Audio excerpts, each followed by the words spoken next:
Olá pessoal, cumprimento vocês aí, com a paz e a graça do nosso Senhor Jesus.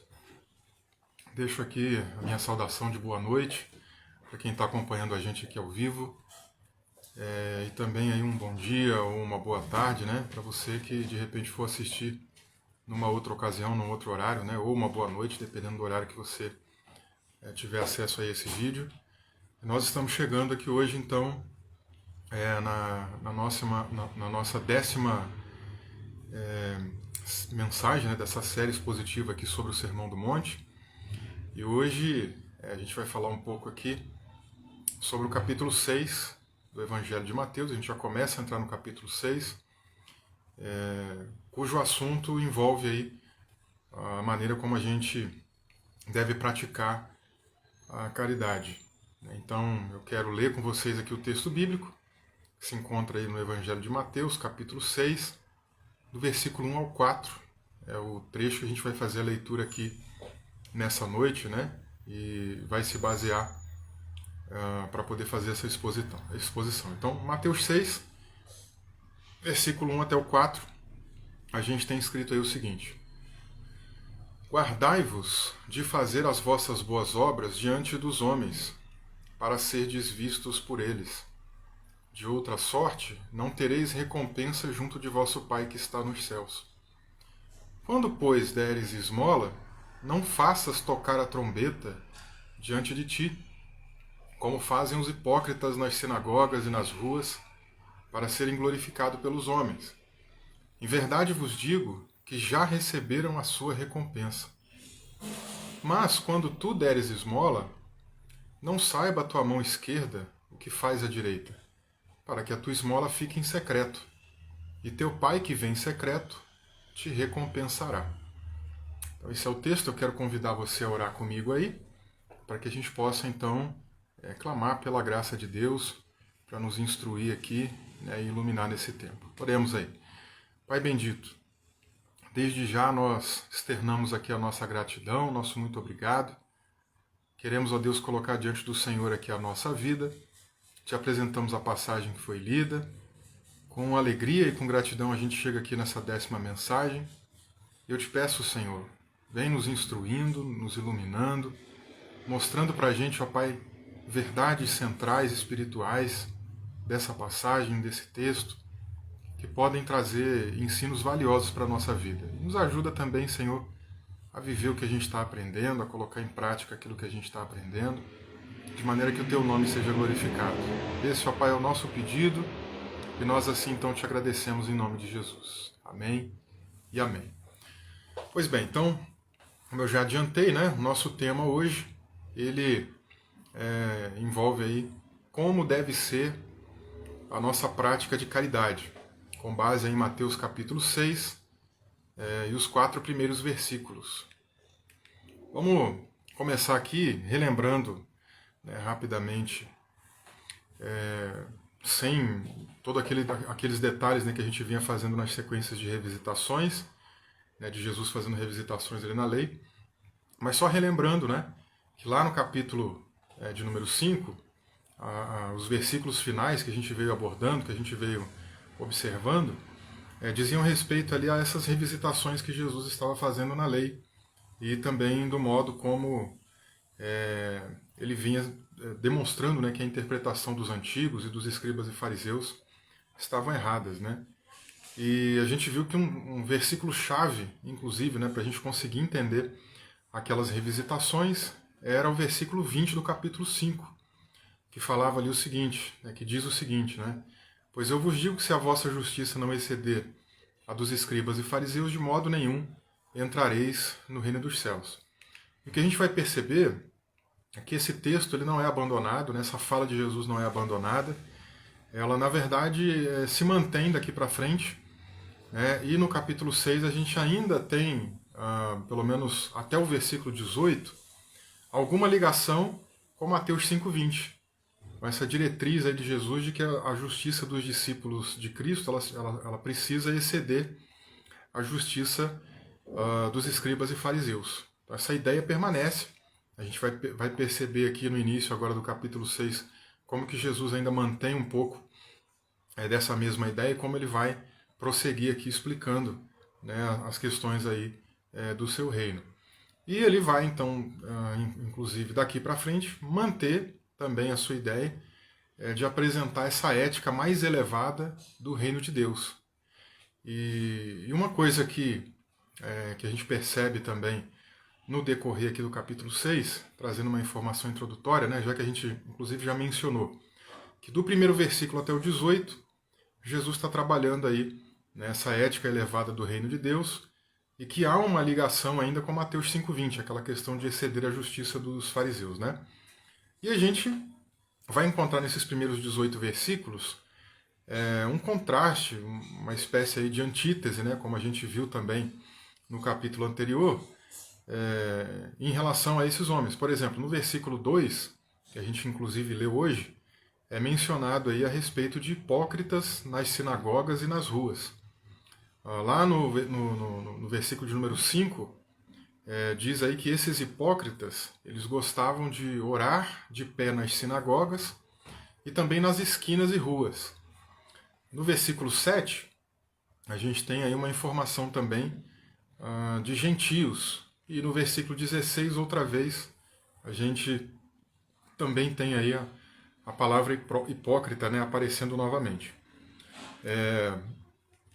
Quando Jesus se dirige, né, a esses homens, né, fala da maneira como esses homens vinham ensinando, do erro que eles cometiam, a gente consegue, de novo, linká-los, né, com aquele capítulo 5, versículo 20, né, a ideia da justiça, da nossa justiça exceder a dos fariseus, justamente porque, né, essa ideia aqui de hipócritas nas sinagogas, por exemplo, nos leva muito lá à presença dos fariseus e dos escribas, que era o lugar onde eles preferencialmente ficavam, onde eles serviam, onde eles tinham, né, todo o seu desenrolar litúrgico, né, onde eles realizavam os seus cultos. Então era o lugar preferido deles. Né, e no sentido aqui de ruas, inclusive no versículo 5 também fala até das esquinas dessas ruas, né, a gente já vai ver que tem um pouco a ver com a presença de pessoas mais carentes, de pessoas mais pobres, que viviam em regiões mais periféricas, né? E que, de algum modo, esses fariseus também chegavam ali e apresentavam alguma obra de caridade, como é o caso aqui dessa primeira mensagem de hoje, que a gente vai falar aí de como nós devemos praticar a caridade, né? Mas é interessante aí os primeiros 18 versículos trazerem essas informações, né? Então, ainda a gente mantém, como a gente pode perceber, né, algum elo, algum vínculo lá com o capítulo 5, versículo 20. Aquela máxima, né, que Jesus conclui o capítulo 5 aí também, de que a gente deve ser perfeito como é o Pai Celestial, ela também vai se seguindo aqui, porque como a gente viu na semana passada, a ideia de quando Jesus traz ali, né, de que nós precisamos ser perfeitos como o Pai Celestial, também tem a ver com o fato de nós não sermos perfeitos como são ali, ou como buscavam ser, né, os escribas e fariseus que tinham uma perfeição externa, uma perfeição que era vazia, uma perfeição frívola, uma perfeição que era apenas de aparência, uma perfeição legalista e no final das contas mentirosa, porque não era perfeição nenhuma, né? Não era o tipo de perfeição de maturidade, né, que a própria Escritura ela aponta para a gente aí o caminho a ser seguido. E esse tipo de perfeição externa, esse tipo de perfeição falsa, a gente encontra nos fariseus, a gente encontra nos escribas, a gente encontra no mundo pagão.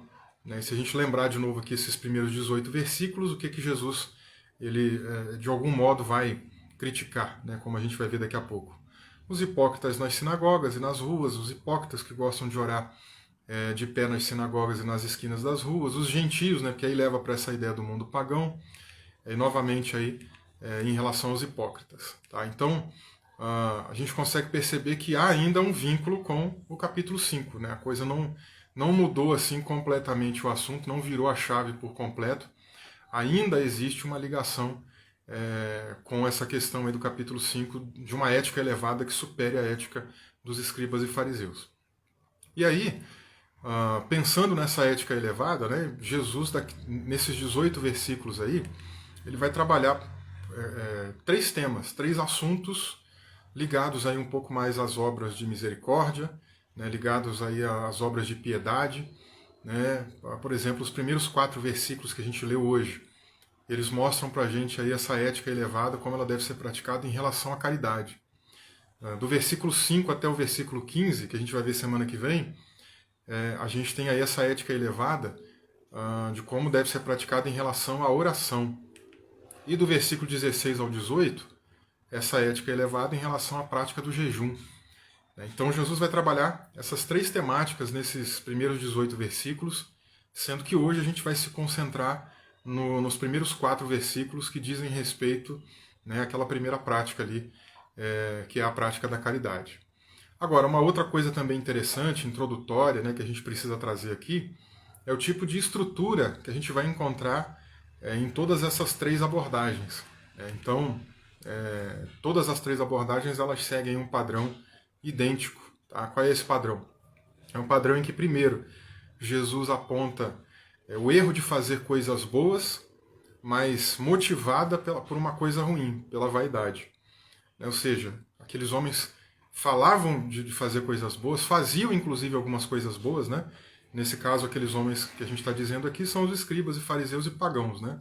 Eles faziam coisas boas, como a caridade, a oração e o jejum, mas pela motivação errada, que era uma motivação de vaidade, que a gente vai ver daqui a pouquinho também, né, a crítica de Jesus em cima disso, desse comportamento, de eles quererem aparecer, de eles quererem mostrar uma coisa que eles não são, né, de eles quererem atrair a atenção para si mesmos, né, de eles buscarem também a glória dos homens. Tá? Então, a gente vai perceber nas três abordagens de Jesus, sempre ele começando com essa primeira parte, né, o erro de fazer coisas boas pela motivação errada. E é interessante a gente até já abrir aqui um parênteses, né, em relação a isso, porque é possível sim, né, a gente fazer coisas boas, boas obras, mas do jeito errado, com a motivação errada, com o sentimento errado, né, e às vezes até com base numa, vamos dizer, prática errada também daquilo que a própria Escritura também diz para a gente seguir um caminho diferente. Então, como que eu posso resumir isso aqui para a gente já ir introduzindo e pensando um pouco, né, nessas três abordagens que a gente vai ter hoje e nas próximas 2 semanas, né? Bom, quando a gente fala de fazer a coisa certa, nós usamos no universo teológico, né, uma expressão que a gente chama de ortopraxia. Ela vem aí da palavrinha orto, né, que é a ideia de reto, né, de correto, e praxis, né, que é a ideia ali da prática. Tá bom? Então, é a prática correta. Mas às vezes, muitas pessoas querem fazer a coisa certa, querem cometer a prática correta, mas com o sentimento errado. E aí, em relação à questão do sentimento, né, eu falo aqui que a gente também precisa buscar a prática certa, mas também com o sentimento correto. Que sentimento? Quando a gente fala de sentimento, há um termo que a gente também usa no universo teológico, que é a ortopatia. Orto vem da ideia da emoção, do sentimento, né? Então, o sentimento que a gente tem que ter tem que ser o mais apropriado, tem que ser o mais correto. A gente não pode fazer uma coisa, por exemplo, vou fazer o bem para alguém que me prejudicou no passado, para que agora, fazendo esse bem, né, eu possa de algum modo até me vingar, né? Porque a pessoa vai se lembrar do que ela fez contra mim e vai, nesse momento aqui, se sentir constrangida. Né? Não, essa é uma motivação errada, é um sentimento errado, né, que deve ser descartado. A mesma coisa, né, em relação aí aos desejos, né, do coração, em relação aí à mentalidade, né, as motivações que a gente tem, né, que envolve aí a questão do coração. E lá no universo teológico a gente usa um termo para isso também, né, que a prática correta disso seria a ortocardia, né, ou seja, o coração correto. E coração, na Bíblia, ela tem, metaforicamente, né, essa palavra tem uma conotação ampla, mas como nós estamos aqui pensando no Sermão do Monte, vamos nos lembrar, né, lá daquele trecho que Jesus revisita o mandamento de não adulterar. Né? Então ele fala, se alguém cobiçar uma mulher no seu coração, já adulterou com ela. Então a ideia do coração é essa questão da motivação, da intenção, do desejo interior, né? Então, não apenas a prática deve ser correta, como também o sentimento deve ser correto, mas a intenção deve ser correta também. E por último, tudo isso tem que também estar embasado, né, naquilo que a palavra de Deus ela nos instrui para fazer. Então, na medida que a gente faz alguma coisa, mesmo que estejamos com o desejo correto, mesmo que a gente tenha a intenção correta, o sentimento correto, mas se isso não estiver apoiado também com a Escritura, pode ser um problema. Né? Eu lembro aí a memória de vocês, refresco a memória de vocês, com o caso de Davi. Davi, numa determinada ocasião, queria trazer a Arca da Aliança ali para a cidade de Jerusalém, né, para a cidade santa, e havia, obviamente, nessa empreitada um desejo correto, né? Havia uma motivação correta também, né? Se a gente for parar para pensar, havia, né, uma prática correta, né, em relação a querer trazer, mas a doutrina correta, né, o modo correto de fazer ali com base na palavra de Deus não estava sendo obedecido, né? De modo que ele mandou alguns homens lá para buscar essa arca, né, que estava na casa de uma outra pessoa, e eles vieram trazendo em cima de um carro de boi. À medida que a arca ia, né, balançando ali em cima do carro de boi, ela acabou ali, infelizmente, né, inclusive servindo como uma maneira para que um daqueles homens que estavam conduzindo fosse morto. Né? Então Davi tinha o sentimento correto, tinha a intenção correta, mas o jeito de fazer com base na Escritura estava errado. Então, às vezes, né, isso tudo pode acontecer. Esse somatório dessas quatro coisas, elas precisam estar alinhadas. A gente precisa buscar, né, exatamente esses quatro pontos. Precisamos buscar fazer isso de uma maneira que esteja aí 100% de acordo com a vontade de Deus. Então, vamos pensar aqui de novo. Né? A prática precisa ser correta, o sentimento precisa ser correto, a intenção precisa ser correta, mas tudo isso também tem que ser feito de acordo com aquilo que a Escritura diz. Né? No caso aqui dos escribas e fariseus que Jesus está criticando, e também, né, pontualmente a gente vai ver críticas aqui aos pagãos, às vezes eles tinham algumas práticas que eram corretas, mas com a motivação errada. Né? Ou seja, eles tinham a ortopraxia, mas não tinham a ortocardia, por exemplo. Né? Então o que a gente precisa, né, de fato buscar aí é a centralidade dessas quatro coisas, né? A forma correta nesses quatro elementos aí que a gente apontou. Então, Jesus ele vai mostrar no decorrer desses três pontos que a gente vai observar hoje, nas próximas 2 semanas, sempre ele começando fazendo essa crítica. Né? Ou seja, o erro de fazer coisas boas, o erro de fazer coisas certas, motivado por uma coisa errada, que é o sentimento de vaidade. E aí, em seguida, em todas essas três partes aí, Jesus sempre vai mostrar que esse erro, né, ou seja, o erro de fazer essas coisas certas e boas com um sentimento errado de vaidade, esse erro, ele impede a aceitação divina daquilo que a pessoa está fazendo. Então a pessoa está fazendo em vão, a pessoa está fazendo de um modo que Deus não está recebendo, não está se agradando. Né? E aí Jesus sempre também nessas três partes aí que a gente vai observar, ele também termina, né, mostrando o modo correto de praticar essas questões. Então, a gente já anunciou, né? Jesus fala ali sobre a importância, né, dessa ética elevada quanto à caridade, quanto à oração, quanto ao jejum. Né? Então, ele vai sempre terminar, né, mostrando aí o modo correto de fazer, né, de praticar essas três coisas. Tá bom? Então, um pouco disso aí que a gente vai ver no decorrer dessas próximas 3 semanas. Agora, outra coisa que também é importante aqui para a gente é a compreensão da estrutura, né, de como Jesus fala dessas três coisas. Essa estrutura ela é interessante para a gente entender aqui introdutoriamente, que isso também vai se repetir ao longo aí dessas abordagens. E como que é essa estrutura? Né? Quando você, por exemplo, lá na época do ensino fundamental, lá no ensino médio, né, você teve acesso à literatura, você estudou um pouquinho ali, né, de poesia, por exemplo, né, a poesia clássica aí que todo mundo está acostumado a ver, aquela poesia que tem ali uma estrofe com 4 versos, né, e os versos, pelo menos o segundo e o quarto, eles vão rimar, né, pelo menos o segundo e o quarto. Mas tem poesias diferentes, né, tem poesias com 3 versos, né, tem poesias com estruturas diferentes e tal. Então, quando a gente olha aqui para esse discurso de Jesus, nesses primeiros 18 versículos, há também uma estrutura. E a estrutura que Jesus ele utiliza, eu vou usar aqui uma linguagem do mundo teológico, mas vou explicar para vocês, né? Não vou simplesmente soltar essa palavra difícil, essa expressão difícil e deixar vocês sem entendimento. Mas a estrutura que a gente vai ver é uma estrutura que a gente chama de quiasmo paralelístico. Né? O que é isso? Primeiro vamos entender o que é um quiasmo. Né? O quiasmo ele é uma estrutura antiga, né, de texto, uma forma de escrever, que envolve ali a ideia de um cruzamento, de um texto cruzado. Né? É só a gente pensar na letra X.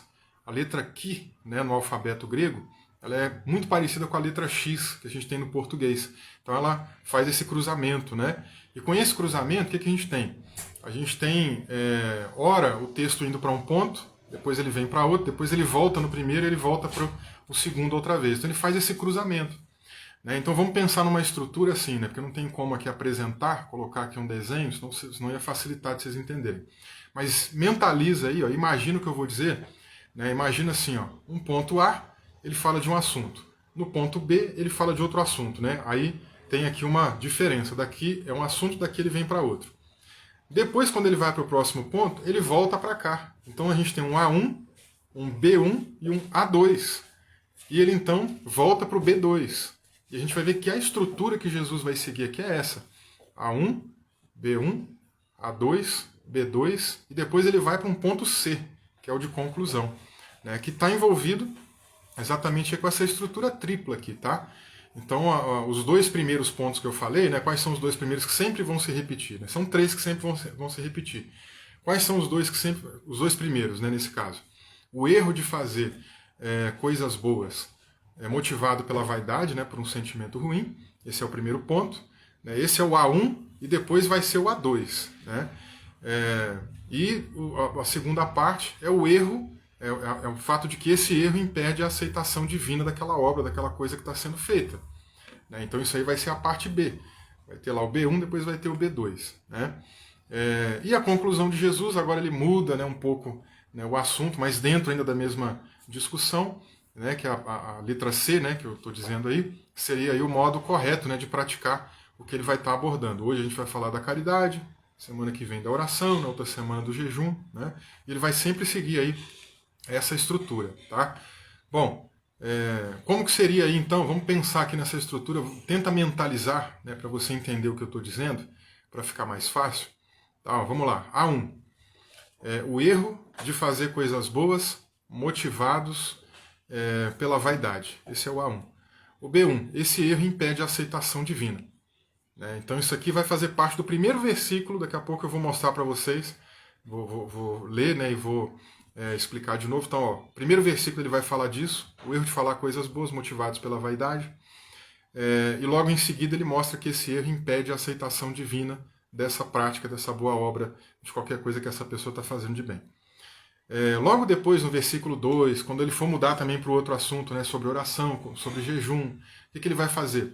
Ele vai fazer um paralelo com isso. Por isso que eu falei que é um quiasmo paralelístico, né, porque ele tem um paralelo. Ele vai cruzar essas informações. E aí, como a gente está hoje aqui falando da questão da caridade, né, ó, então olha lá o que é o A2. O A2 é o erro de praticar a caridade por vaidade. Então, A1. Vamos pensar naquela estrutura de novo. Tá, ó, A1. O erro de fazer coisas boas motivado pela vaidade. B1 seria o que aí? O erro impede a aceitação divina. Aí, ó, B2 aqui embaixo, A2, perdão, A2 agora voltando para o mesmo assunto do A.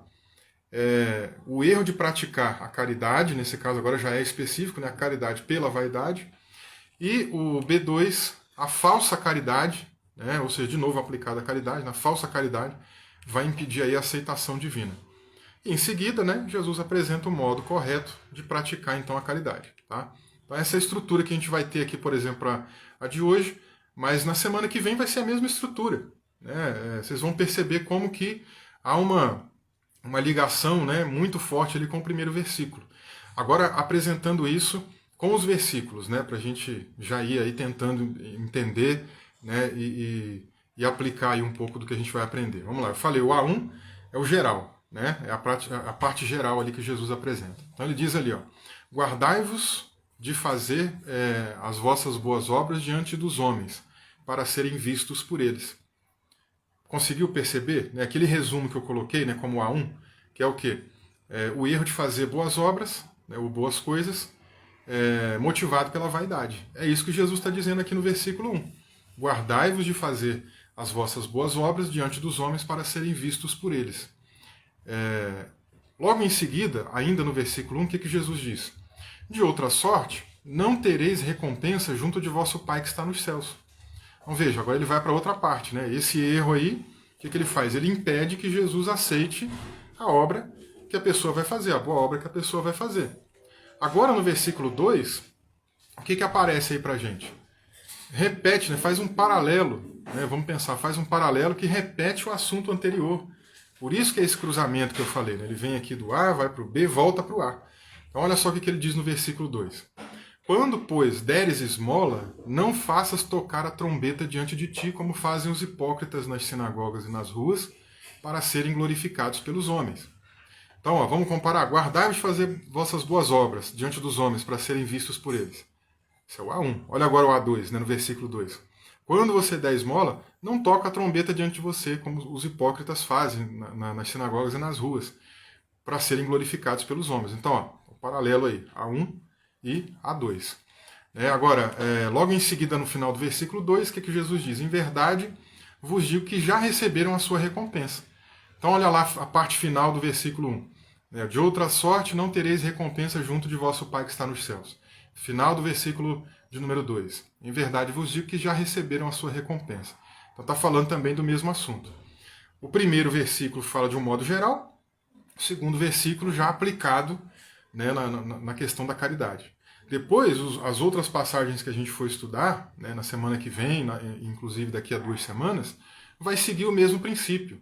E todos eles sempre vinculados ao primeiro versículo, né, ou seja, a apresentação geral, né, e depois aquela prática ali, aquela parte ali bem específica que Jesus vai tratar. Né. E, finalmente, né, como a gente também disse, tem uma terceira situação que Jesus vai também trazer à tona para mostrar para a gente como que deve ser a prática correta, como que deve ser o modo correto de fazer aquilo. Então, nesse caso, a gente tem os versículos 3 e 4 aqui no estudo de hoje, né, na abordagem de hoje, na exposição de hoje, trazendo aí a continuação e o desfecho, né, daquilo que Jesus está ensinando. Então, ó, versículos 3 e 4, né, sobre o jeito certo de fazer. Mas, quando tu deres esmola, não saiba a tua mão esquerda o que faz a direita, para que a tua esmola fique em secreto, e teu Pai que vem em secreto te recompensará. Ou seja, então, o erro de fazer uma coisa boa, que nesse caso é a caridade, motivado por um sentimento ruim, de vaidade, né? O problema desse erro, né? Ou seja, quem pratica esse erro, infelizmente, não vai conseguir receber, né, a aceitação de Deus, a graça de Deus ali, para poder receber essa obra que está sendo feita. E, finalmente, Jesus conclui mostrando o jeito certo de fazer. Então, acho que deu para mostrar aqui um pouco, né, de como essa estrutura, né, desses 3 eixos, né, de como isso também aparece depois, né, no decorrer aqui daquela outra abordagem, como ela aparece. Acho que deu para mostrar um pouco. Vamos agora, então, entrar mais diretamente, né, no texto bíblico e pensar um pouco nos aprendizados, nas lições que a gente pode tirar disso, de como a gente pode aplicar isso na nossa vida também. Então, o primeiro ponto, né, que a gente já mencionou, que a gente disse que vai abordar aqui, é o erro de fazer coisas boas motivados pela verdade, né, pela vaidade. É o erro de fazer boas coisas motivado pela vaidade. Agora que a gente entendeu a estrutura, eu vou agora separar, né, um trecho do versículo 1, um trecho do versículo 2, né, que corresponde a esse mesmo assunto, tá, sobre o erro de fazer coisas boas motivados pela vaidade. Então vamos analisar esse conjunto, tá bom? Nesse conjunto a gente tem assim, ó: guardai-vos de fazer as vossas boas obras diante dos homens, para serdes vistos por eles. Quando, pois, deres esmola, não faças tocar a trombeta diante de ti, como fazem os hipócritas nas sinagogas e nas ruas, para serem glorificados pelos homens. Como a gente já pôde perceber, a gente pode algumas vezes fazer coisas que são boas, coisas que são certas, coisas que são úteis, coisas que são filantrópicas, coisas que têm, né, uma boa obra, que tem uma caridade, mas com a motivação errada, com o sentimento errado. E isso não agrada a Deus. Né? Isso não é o tipo de coisa que Deus também quer. Né? Então é um conjunto. Né? A gente não pode simplesmente pensar, não, só essa parte aqui está resolvida. É um conjunto. Deus quer essa totalidade, essa integralidade, aquele conjunto todo, tá? Que a gente abordou aquelas 4 coisas que eu comentei. Né? A questão da prática, a questão do sentimento, a questão da intenção e a questão do embasamento, né? Com base naquilo que a própria Escritura, nessa ética de Deus, ensina para a gente. Bem, o local de atuação desses homens, a gente percebe aqui, né, nesse texto que eu mencionei, era nas sinagogas e nas ruas. Isso leva a gente a pensar diretamente, como eu já mencionei na parte mais introdutória, nos escribas e fariseus. E não é difícil imaginar isso, até por uma outra questão. Lá em Mateus capítulo 23, os fariseus, eles são tratados também como hipócritas, né? Se a gente se lembrar, os escribas e fariseus são chamados assim. Jesus vai falar ali que esses homens, né, que quiseram se sentar na cadeira de Moisés, quiseram ensinar a lei, né, e tudo mais, e Jesus os chama de hipócritas ali diversas vezes. Né? Isso confirma também a nossa interpretação, né, de que esses hipócritas que gostavam de orar na rua, esses hipócritas que faziam caridade na sinagoga e na rua, né, diz respeito aí a esses escribas e fariseus. Né? Então, para a gente estar tranquilo aí, seguir esse caminho.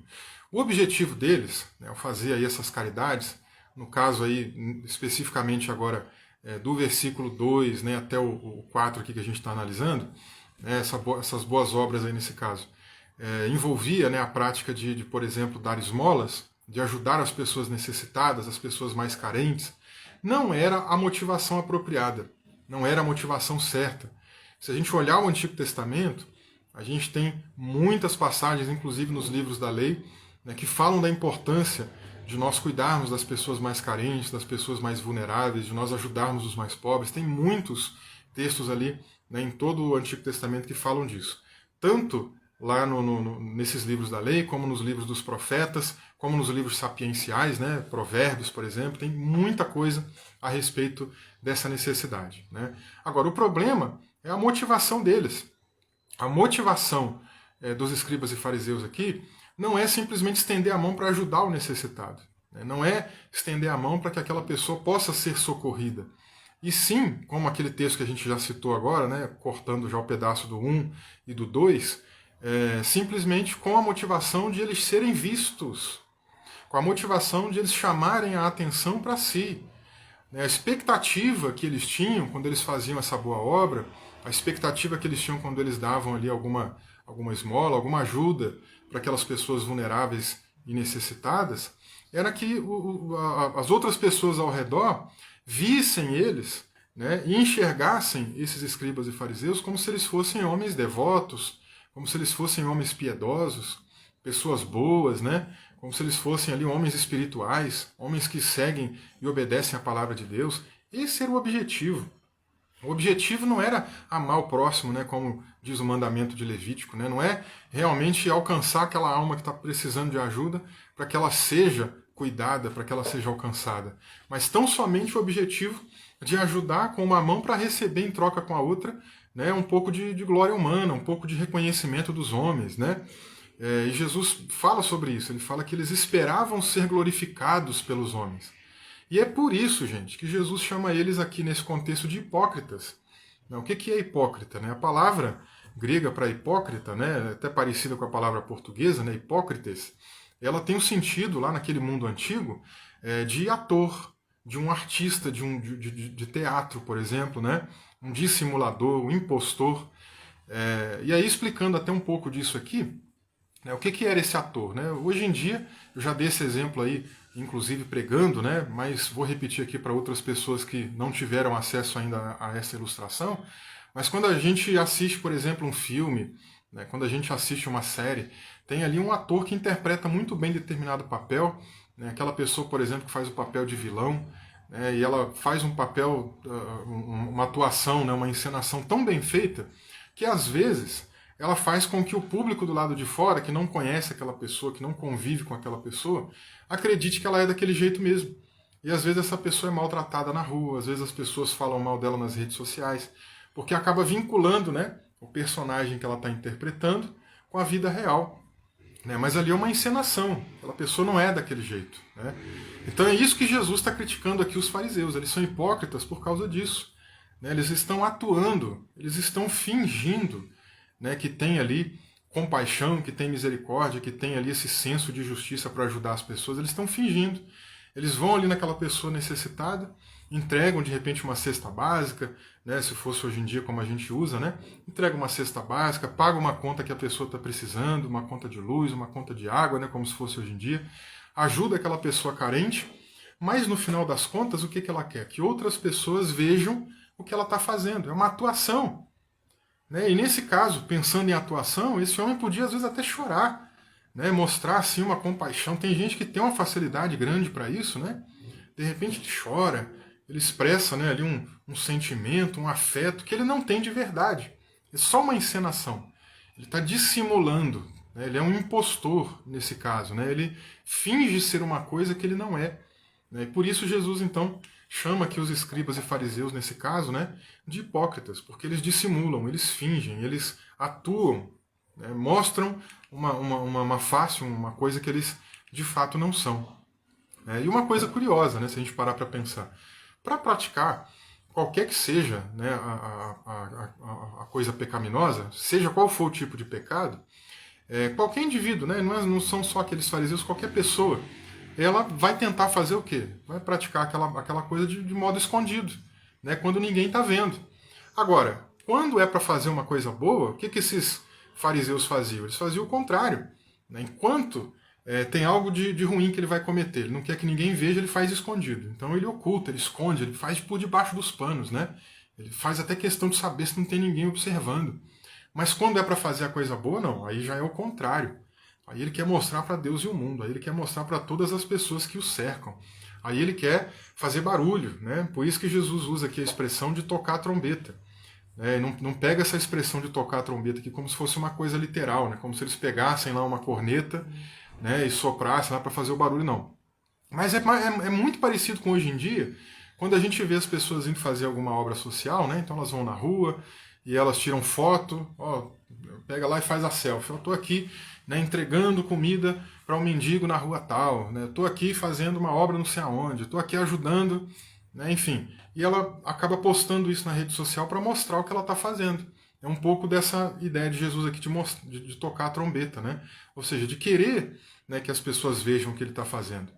Então, quando eles chegavam ali, eles gostavam de atrair a atenção, né? Que é um pouco do que Jesus disse lá no primeiro versículo, ele repete aqui no 2, nessa ideia de busca pela glória dos homens, né?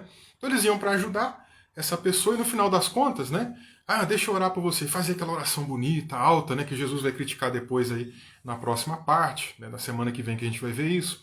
Ele gostava de fazer aquela oração bonita, alta, né, em alto volume, para as pessoas pararem e verem o que ele está fazendo.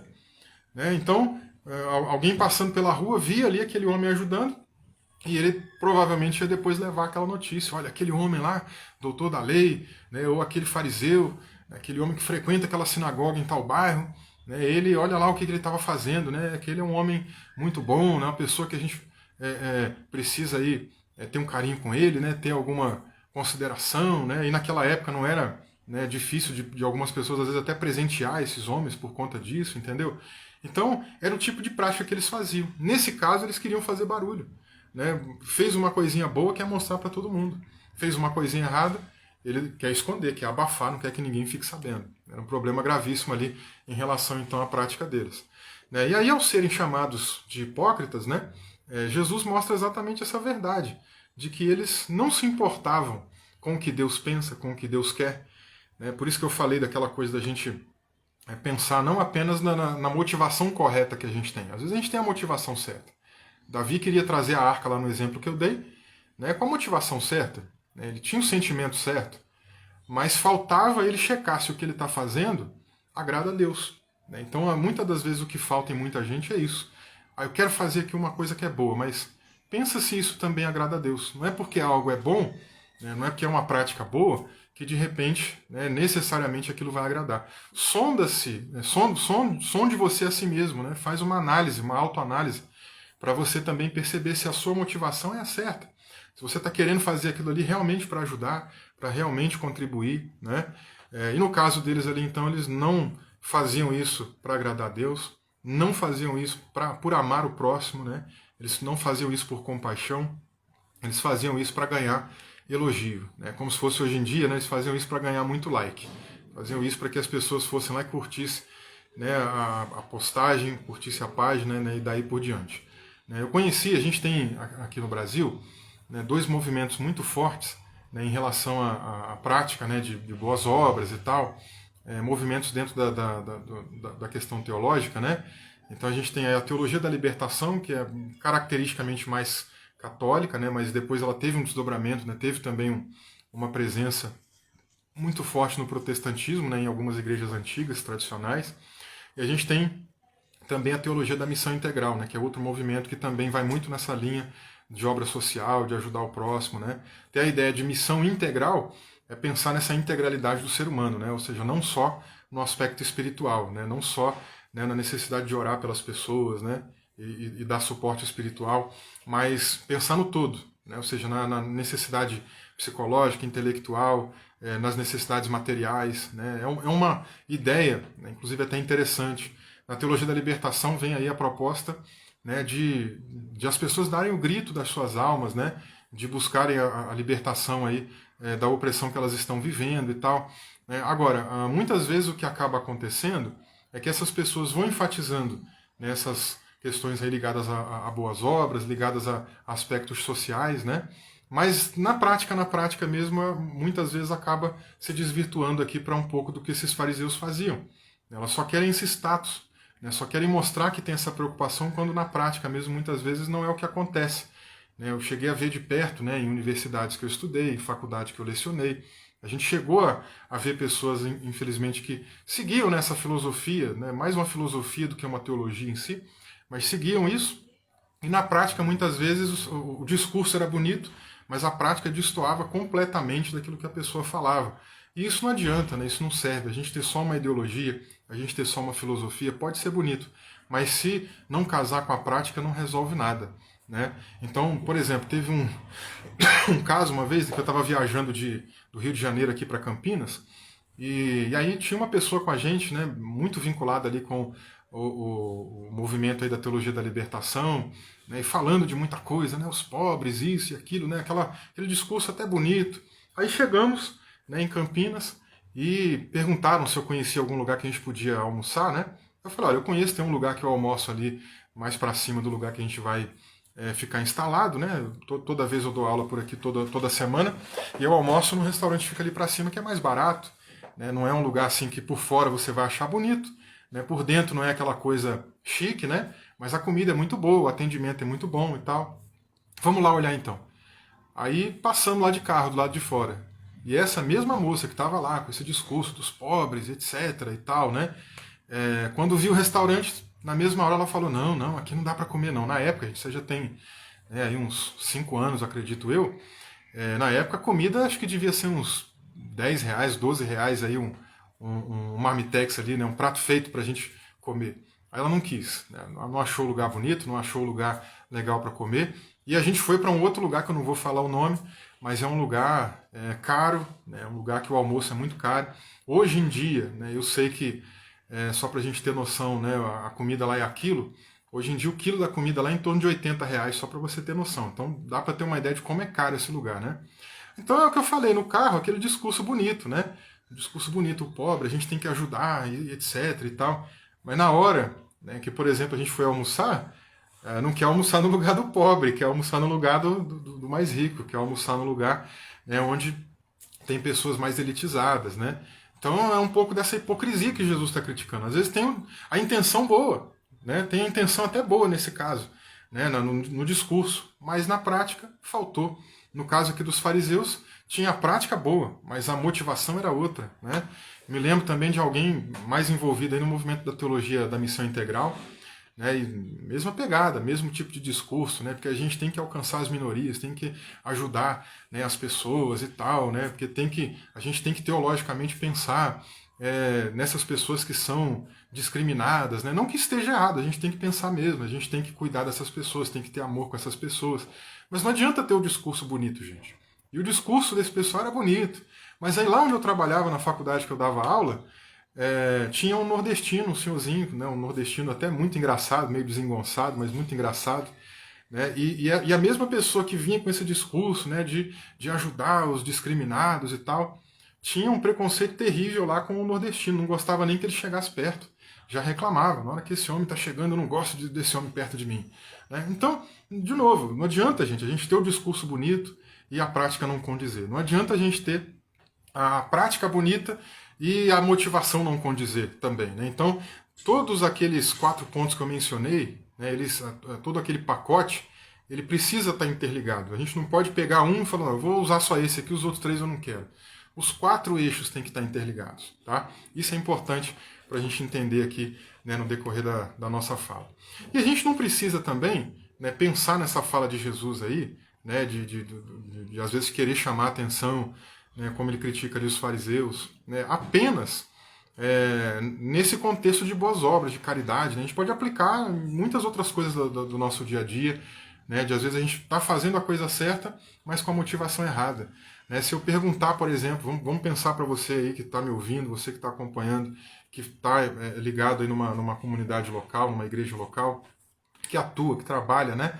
Então, quando você faz qualquer coisa ali dentro, quando você canta, por exemplo, quando você toca, você que é instrumentista, quando você prega, né, você que é pregador, você que é pastor, quando você ensina alguma coisa, né, ou seja, você que pode ser pastor, professor de escola dominical, você que ensina para as crianças, né, qualquer coisa que você faz aí na igreja, qualquer coisa que você faz na obra de Deus, quando você faz isso, você faz realmente para Deus, por amor àquelas pessoas, ou você faz tudo isso aí, né, simplesmente para atrair atenção, né, ou você faz tudo isso aí simplesmente, né, porque você acha, né, que vai te dar um status, né, e te coloca ali como importante. Qual é a sua motivação? Pensa um pouco, né, para que você faça as coisas da maneira correta. Recentemente agora eu li um testemunho de uma mulher, né, que estava numa igreja e o pastor lhe pregando sobre batismo com o Espírito Santo, né, um testemunho lá do século XIX, né, bem mais antigo, e ela ali querendo, né, receber essa experiência. E Deus tocava no coração dela para ela abrir mão de um anel que ela tinha, um anel muito caro, né, para ela abrir mão daquele anel. E ela, não, eu não vou abrir mão porque esse anel me traz muitas recordações boas do meu marido, e etc. E ela fazia questão de ir com aquele anel para a igreja, né, e mostrava, só que era um anel grande, né, muito brilhante, com diamantes, né, uma coisa caríssima, né, inclusive. E aí aconteceu, né, que um dia lá no culto ela foi até a frente lá para receber oração. Quando ela se prostrou para receber oração, ela percebeu que uma criança estava lá olhando muito para o anel, tocando, né, porque chamava a atenção. E ela resolveu então obedecer à voz de Deus e tirar aquele anel, né, e não usou ele mais ali no culto. Né? Então é coisa para a gente pensar, né? Quando a gente está indo ali cultuar o Senhor, qualquer coisa que a gente está fazendo na igreja, na obra de Deus, é para, de fato, agradar a Deus e edificar o corpo de Cristo e alcançar os perdidos, né? Ou é para a gente colocar o nosso ego para cima, para a gente ser elogiado, para a gente ser glorificado pelos homens, para a gente chamar atenção para a gente, né? Qual é a motivação? Pensa um pouco nisso, né? Vai refletindo, porque, como a gente percebeu no discurso de Jesus, a opção errada, né? Ou seja, o jeito errado de fazer, não recebe aí a aceitação de Deus, né? Daquilo que a gente está fazendo, por mais que seja uma coisa boa. Né? E vamos falar um pouco exatamente disso agora, né? Porque esse erro, né, ou seja, de fazer uma coisa boa, mas com a motivação errada, nesse caso ali dos fariseus e dos escribas, com o sentimento de vaidade, impede a aceitação divina do que está sendo feito. Simplesmente impede. Olha agora a fala de Jesus aqui, também já com aquele recorte, né, pegando a segunda parte do versículo 1 e a segunda parte do versículo 2. De outra sorte, não tereis recompensa junto de vosso Pai que está nos céus. E aí a segunda parte do versículo 2, em verdade vos digo que já receberam a sua recompensa. Eu quero pensar com vocês aqui em relação a essa questão de Deus não aceitar o que está sendo feito. Ou seja, não vai receber a recompensa de Deus. Já recebeu a recompensa dos homens, mas a recompensa de Deus não. E aí olha só isso aqui que Paulo diz em Romanos 12:1, como é que é interessante. Ele falou assim: rogo-vos, pois, irmãos, pelas compaixões de Deus, que apresenteis o vosso corpo como um sacrifício vivo, santo e agradável a Deus. Então, olha, sacrifício vivo, contraste com aqueles sacrifícios antigos, né, que era um animal morto, que era colocado ali como oferta ao Senhor. Um sacrifício santo, né, ou seja, consagrado, separado. Mas, por último aqui, não menos importante, a ideia de aceitável ou agradável a Deus. O que é um sacrifício aceitável ou um sacrifício agradável? A gente tem alguns exemplos no Antigo Testamento, né, eu vou mencionar esses exemplos para ficar mais fácil da gente absorver, né, a ideia, mas se você se lembrar comigo lá de Gênesis 4, versículo 4, Caim trouxe a sua oferta, Abel trouxe a sua oferta, mas qual que foi aceita? Qual que Deus aprovou? A de Abel. Né? E Caim percebeu que a dele não foi aceita. A gente não sabe como aconteceu, mas houve uma aceitação de uma em detrimento da outra. Um fato curioso, por exemplo, que me leva a pensar que provavelmente tenha sido algo assim, né? Ou seja, tem que ter acontecido alguma manifestação física ali para Caim ter entendido, Deus aceitou do meu irmão, não aceitou a minha. Né? Então eu sigo aqui a tese, né, de que, assim como aconteceu lá em Levítico 9:24, quando Moisés ali, os outros sacerdotes, né, e sumos sacerdotes estavam sendo apresentados a Deus, estava tendo um ritual ali de consagração, né? Eles apresentaram um sacrifício e veio fogo do céu, pá, e consumiu o sacrifício. Né? E aquilo ali mostrou um pouco do que? Sacrifício aceitável. Eles trouxeram e Deus aceitou o sacrifício, derramou fogo lá do alto. Esse episódio ele se repete de maneiras diferentes em outras ocasiões. Né?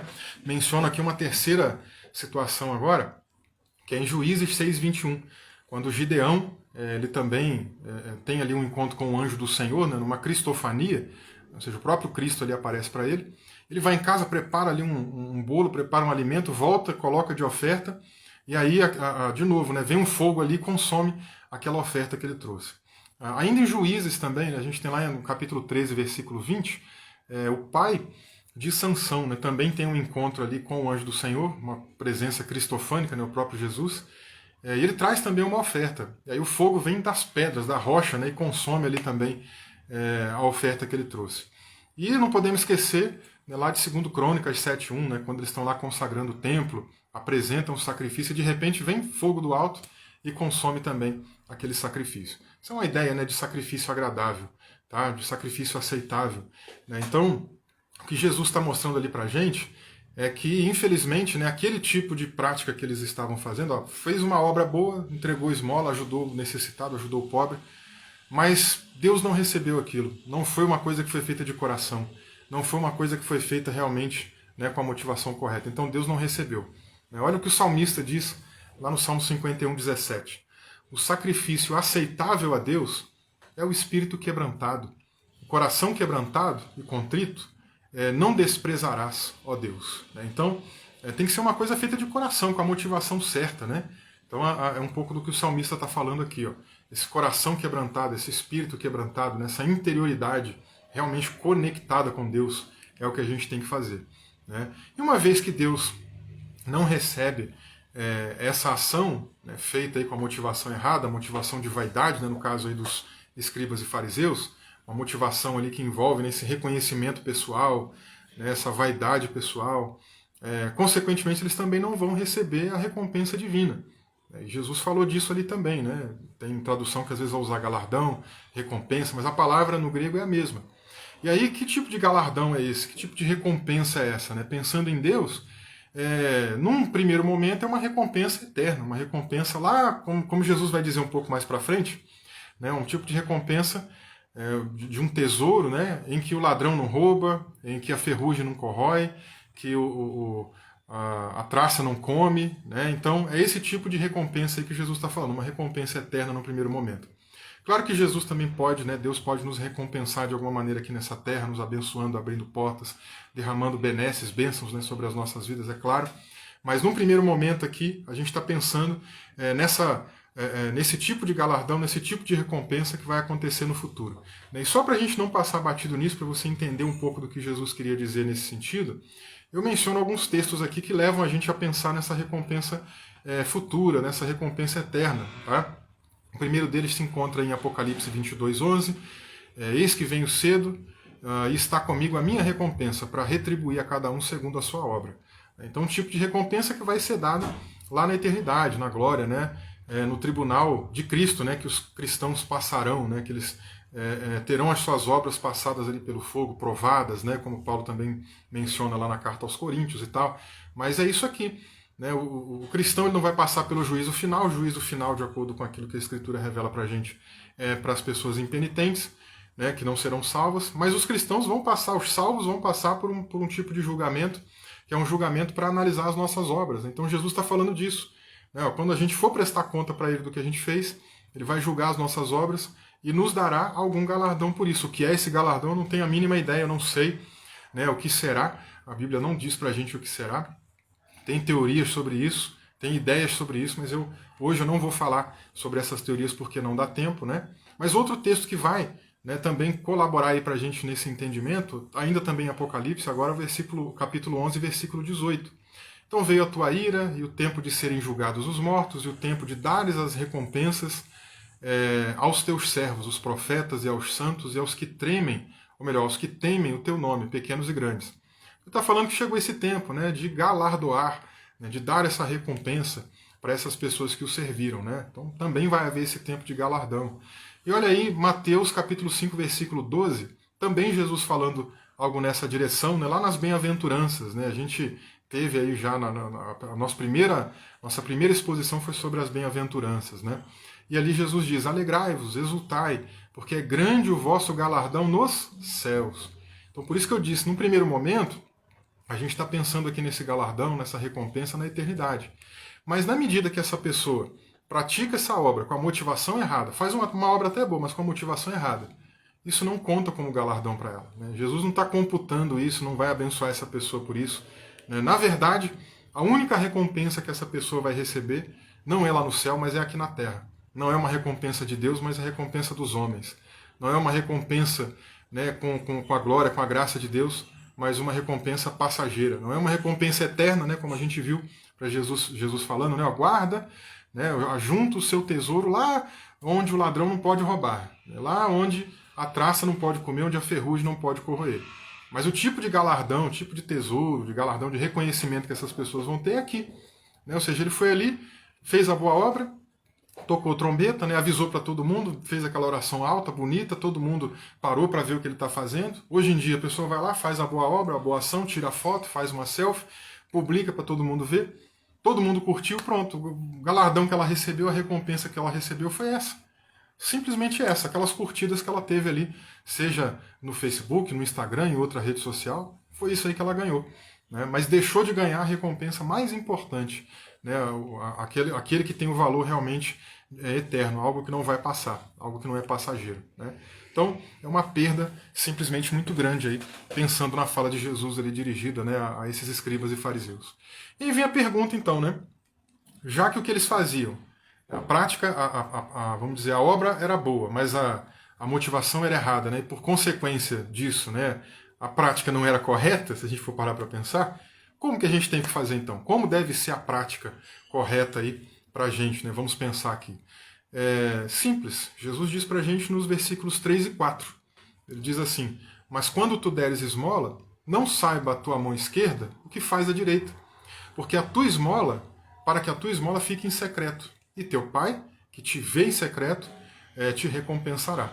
Então, as nossas boas obras, gente, as nossas obras de caridade, seja lá o que for, nessa a metáfora de Jesus, né, o que uma mão faz, a outra não precisa ficar sabendo, ela diz respeito aí ao fato da gente ajudar sem segundas intenções.